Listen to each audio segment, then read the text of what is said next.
Shalom, jemaat yang dikasihi Tuhan.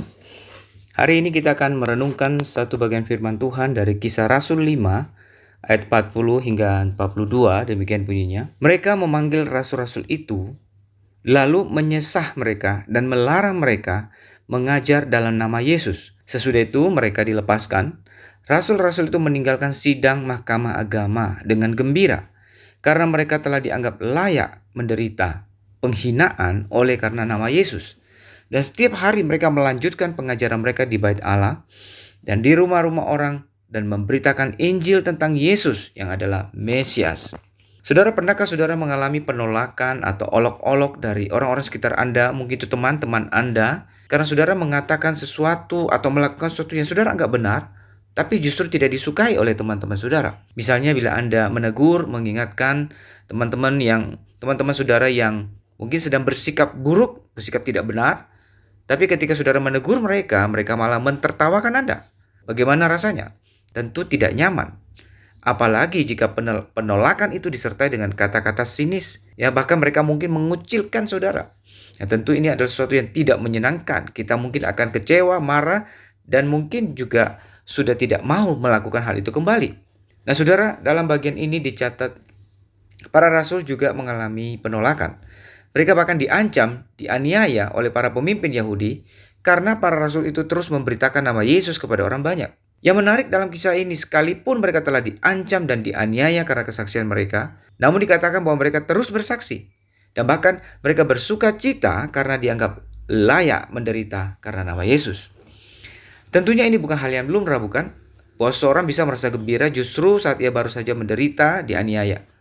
Respon yang umum bagi orang yang menderita atau dianiaya tentu dia akan merasa sedih, kecewa, takut, dan sebagainya. Lalu apa yang membuat respon para rasul ini bisa berbeda? Saudara, hal ini disebabkan karena adanya satu keyakinan dalam hati mereka bahwa jika mereka bisa ikut menderita bagi Tuhan yang mereka kasihi, maka hal itu merupakan satu kerinduan mereka atau bahkan kehormatan bagi mereka. Nah, saudara, para rasul memiliki cara melihat atau sistem nilai yang berbeda dengan manusia pada umumnya. Kasih yang sudah mereka alami dari Tuhan memberi dampak yang besar dalam hati mereka, mengubah cara mereka melihat dunia, membentuk ulang pikiran mereka untuk menilai apa yang baik dan apa yang tidak, apa yang menyenangkan dan apa yang tidak, menurut apa kata Tuhan, bukan apa kata orang. Nah saudara, inilah yang dikatakan Paulus dalam Roma 12 ayat 2, janganlah kamu menjadi serupa dengan dunia, tetapi berubahlah oleh pembaruan budimu. Para rasul telah mengalami pembaruan budi, mereka tidak lagi menilai hidup ini menurut apa kata dunia, tapi menurut apa kata Tuhan yang mereka kasihi. Itu sebabnya mereka dapat bersuka cita sekalipun mereka harus menderita. Mereka bahkan bersuka cita karena dianggap layak menderita bagi Kristus. Dianggap layak mengambil bagian dalam penderitaan Kristus. Ini adalah suatu kehormatan bagi para rasul. Saudara, inilah sistem nilai yang baru yang dimiliki oleh para rasul, yang dimotivasi oleh kasih mereka kepada Tuhan. Bagaimana dengan kita? Apa yang menjadi acuan atau sistem nilai kita dalam menghadapi dan menilai hidup ini? Apakah nilai-nilai kita lebih serupa dengan apa kata dunia atau lebih serupa dengan apa yang Yesus katakan?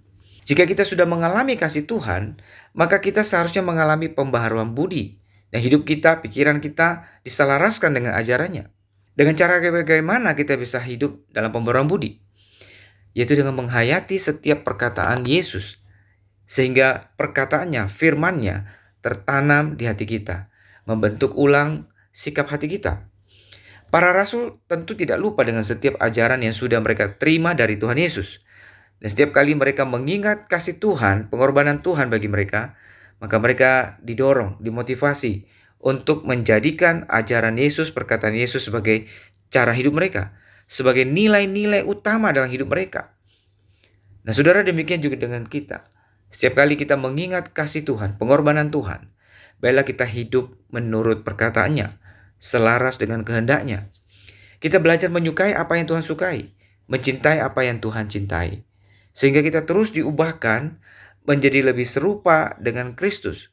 Dan kita boleh menjalani kehidupan ini dengan satu sikap yang benar, sikap yang berkenan kepada Tuhan. Kiranya Tuhan memberkati kita. Amin.